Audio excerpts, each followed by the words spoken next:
Assalamualaikum warahmatullahi wabarakatuh. Halo semua, kami dari kelompok 5, kelas 7 SA2, mata kuliah Seminar Akuntansi, dengan dosen pengampu Bapak Fauzan Misra. Pada kesempatan video kali ini, kami akan menjelaskan materi mengenai persediaan dan aset biologis, PSAK 14 dan PSAK 69.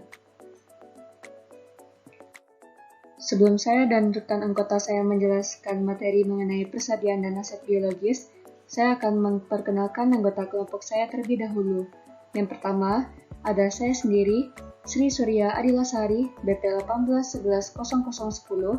Yang kedua, ada Putri Santika, BP 18110013. Yang ketiga, ada Nurah Marapiani, BP 18110017. Dan yang terakhir ada Sylvia Junia Arita, BP 18110032. Baiklah, untuk materi yang pertama, yaitu PSAK 14 tentang persediaan. Tujuan pernyataan. Tujuan pernyataan ini adalah untuk mengatur perlakuan akuntansi untuk persediaan. Permasalahan pokok dalam akuntansi persediaan adalah penentuan jumlah biaya yang diakui sebagai aset dan perlakuan akuntansi selanjutnya atas aset tersebut sampai pendapatan terkait diakui. Ruang lingkup. Berdasarkan PSAK 14 penyesuaian 2014, pernyataan ini diterapkan untuk seluruh persediaan kecuali pekerjaan dalam proses yang timbul dalam kontrak konstruksi, termasuk kontrak jasa yang terkait langsung, diatur pada PSAK 34 tentang kontrak konstruksi. Yang kedua, ada instrumen keuangan, diatur pada PSAK ke-50 tentang instrumen keuangan, penyajian, dan PSAK ke-55 tentang instrumen keuangan, pengakuan, dan pengukuran. Definisi persediaan. Persediaan adalah aset yang tersedia untuk dijual dalam kegiatan usaha, dalam proses produksi untuk penjualan, dalam bentuk bahan atau perlengkapan untuk digunakan dalam proses produksi atau pemberian jasa. Nilai realisasi neto. Estimasi harga jual dalam kegiatan usaha yang dikurangi dengan estimasi biaya penyelesaian dan estimasi biaya yang diperlukan untuk membuat penjualan. Nilai wajar. Harga yang akan diterima untuk menjual suatu aset atau harga yang akan dibayar untuk mengalihkan suatu liabilitas dalam transaksi teratur antara pelaku pasar pada tanggal pengukuran sesuai dengan PSAK 68 tentang pengukuran nilai wajar. Biaya persediaan. Yang pertama, biaya pembelian. Biaya pembelian meliputi harga jual, biaya impor, pajak lainnya, biaya pengangkutan, biaya penanganan, dan biaya lainnya yang dapat diatribusikan pada perolehan barang jadi dan jasa, diskon dagang, rabat, dan harga serupa lainnya yang dikurangkan dalam menentukan biaya pembelian. Yang kedua, biaya konversi. Biaya konversi persediaan meliputi biaya yang secara langsung terkait dengan unit yang diproduksi seperti biaya tenaga kerja. Yang ketiga, biaya lain-lain. Biaya lain-lain yang termasuk dalam biaya persediaan hanya sepanjang biaya tersebut timbul agar persediaan berada dalam kondisi dan lokasi saat ini. Sebagai contoh, dalam keadaan tertentu, diperkenankan untuk memasukkan overhead, non-produksi atau biaya perancangan produk untuk pelanggan tertentu sebagai biaya persediaan. Biaya persediaan pemberi jasa. Sepanjang pemberi jasa memiliki persediaan, mereka mengukur persediaan tersebut pada biaya produksinya. Biaya persediaan tersebut terutama terdiri dari biaya tenaga kerja dan biaya personalia lainnya yang secara langsung menangani pemberian jasa, termasuk personalia dan overhead yang dapat diatribusikan. Biaya tenaga kerja dan biaya lainnya yang terkait dengan personalia penjualan dan administrasi umum tidak termasuk sebagai biaya persediaan, tetapi diakui sebagai beban pada periode terjadinya. Biaya persediaan pemberi jasa tidak termasuk margin laba atau overhead yang tidak dapat diatribusikan yang seringkali merupakan faktor pembebanan harga oleh pemberi jasa. Selanjutnya yaitu ada teknik pengukuran biaya. Metode biaya standar atau pembayaran demi kemudahan dapat digunakan jika hasilnya mendekati biaya. Biaya standar memperhitungkan tingkat normal penggunaan bahan dan perlengkapan, tenaga kerja, efisiensi, dan utilitas kapasitas. Selanjutnya yaitu rumus biaya. Biaya untuk persediaan yang secara umum tidak dapat ditukar dengan persediaan lain, dan barang atau jasa yang dihasilkan dan dipisahkan untuk proyek tertentu diperhitungkan berdasarkan identifikasi khusus terhadap biayanya masing-masing. Untuk barang lain dihitung dengan menggunakan rumus biaya. Yang pertama yaitu masuk pertama keluar pertama atau FIFO. Yang kedua rata-rata tertimbang atau weighted average. Selanjutnya yaitu ada nilai realisasi neto. Biaya persediaan mungkin tidak akan diperoleh kembali jika persediaan rusak, seluruh atau sebagian persediaan telah usang, atau harga jualnya telah menurun. Biaya persediaan juga dapat dipulihkan kembali jika estimasi biaya penyelesaian atau estimasi biaya untuk membuat penjualan telah meningkat. Praktik penurunan nilai persediaan di bawah biaya perolehan menjadi nilai realisasi neto konsisten dengan pandangan bahwa aset seharusnya tidak dinyatakan melebihi jumlah yang diharapkan dapat direalisasi dari penjualan atau penggunaannya.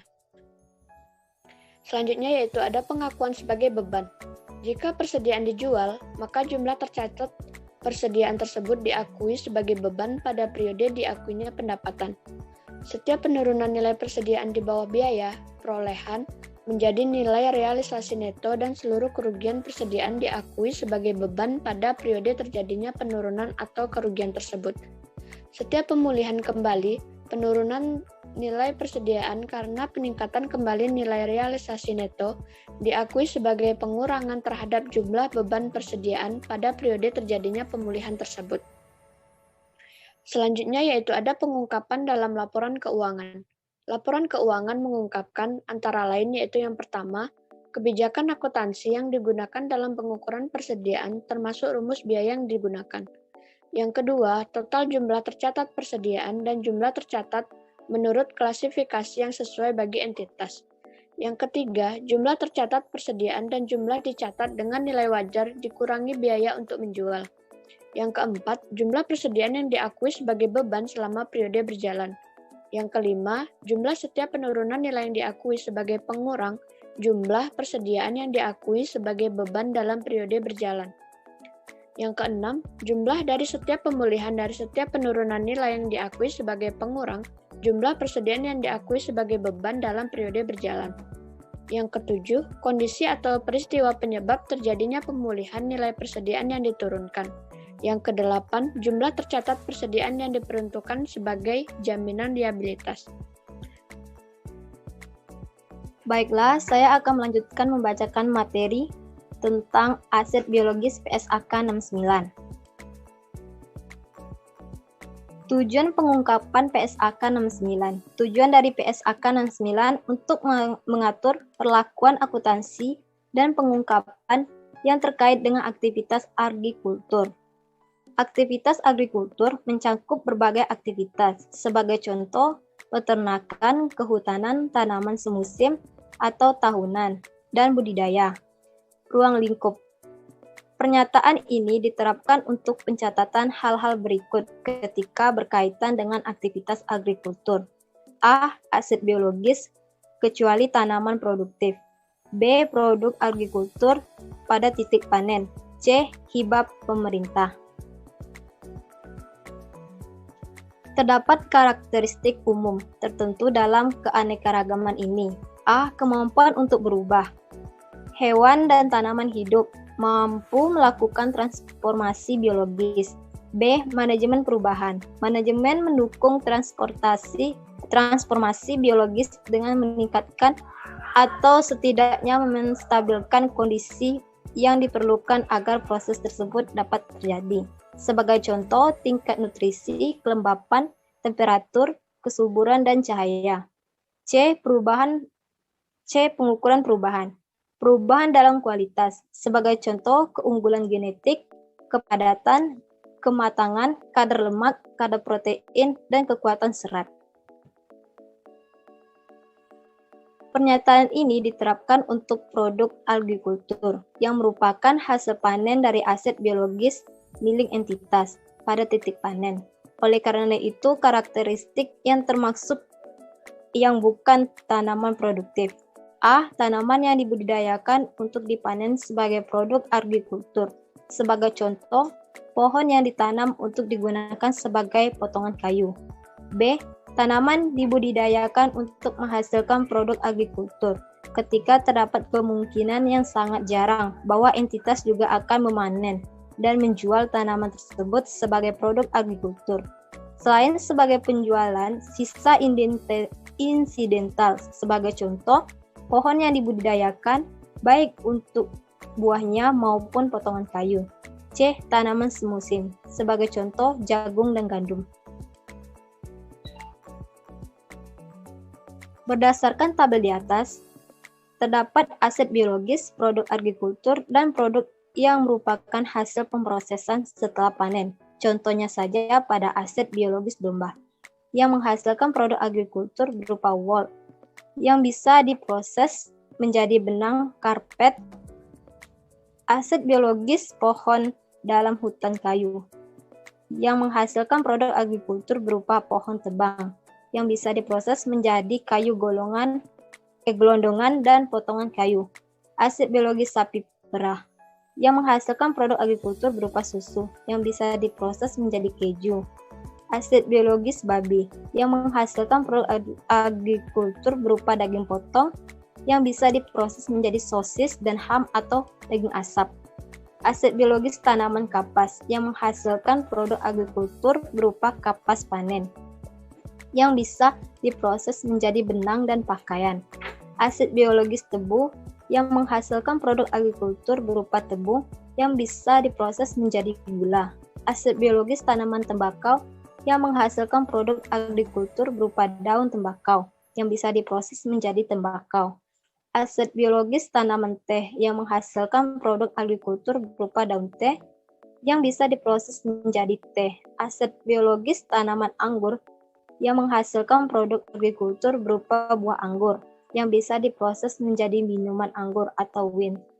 Aset biologis buah-buahan, yang menghasilkan produk agrikultur berupa buah petikan, yang bisa diproses menjadi buah olahan.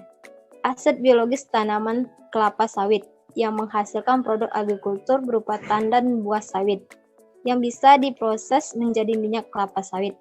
Dan yang selanjutnya yaitu aset biologis pohon karet, yang menghasilkan produk agrikultur berupa getah karet, yang bisa diproses menjadi produk olahan karet. Beberapa tanaman sebagai contoh tanaman teh, tanaman anggur, pohon kelapa sawit, dan pohon karet biasanya memenuhi definisi tanaman produktif dan termasuk dalam ruang lingkup PSAK 16, yaitu aset tetap. Namun, produk yang tumbuh pada tanaman produktif sebagai contoh daun teh, buah anggur, tandan buah segar kelapa sawit, dan getah karet termasuk dalam ruang lingkup PSAK 69, yaitu agrikultur. Pengakuan. Entitas mengakui aset biologis atau produk agrikultur ketika dan hanya ketika A. Entitas mengendalikan aset biologis sebagai akibat dari peristiwa masa lalu. B. Besar kemungkinan manfaat ekonomik masa depan yang terkait dengan aset biologis tersebut akan mengalir ke entitas. C. Nilai wajar atau biaya perolehan aset biologis dapat diukur secara handal. Materi selanjutnya yaitu pengukuran. Aset biologis diukur pada saat pengakuan awal dan pada setiap akhir periode pelaporan pada nilai wajar dikurangi biaya untuk menjual, kecuali nilai wajar tidak dapat diukur secara andal.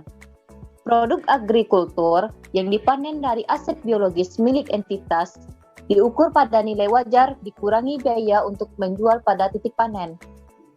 Pengukuran nilai wajar aset biologis atau produk agrikultur dapat didukung dengan mengelompokkan aset biologis atau produk agrikultur sesuai dengan atribut yang signifikan.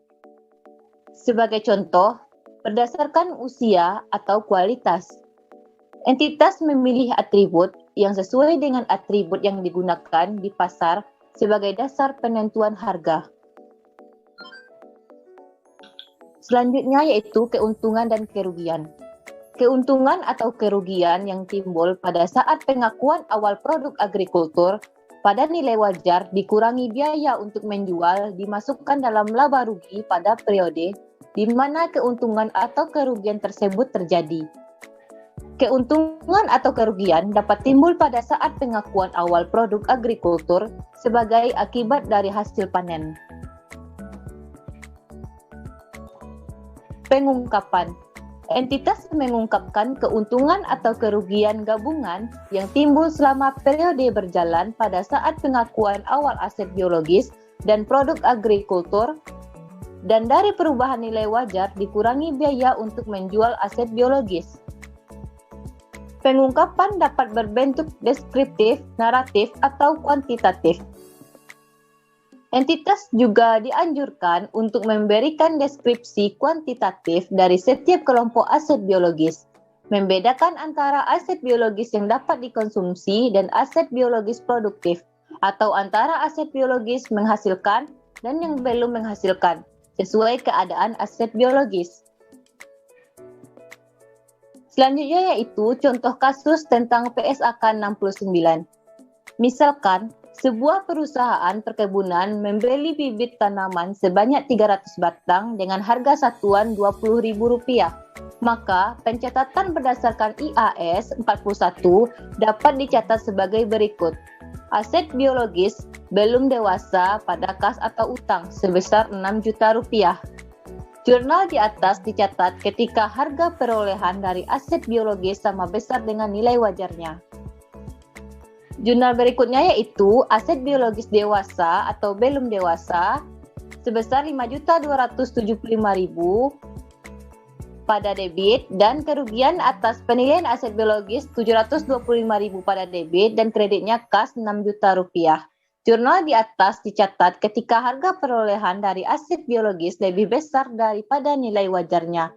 Misalkan nilai wajar dari 300 batang bibit tanaman sebesar Rp5.275.000. Berikutnya yaitu aset biologis dewasa atau belum dewasa pada debit sebesar Rp6.245.000 dan kreditnya kas sebesar Rp6 juta dan laba atas penilaian aset biologis sebesar Rp245.000. Jurnal di atas dicatat ketika harga perolehan dari aset biologis lebih rendah daripada nilai wajarnya. Misalkan, nilai wajar dari 300 batang bibit tanaman sebesar Rp6.245.000.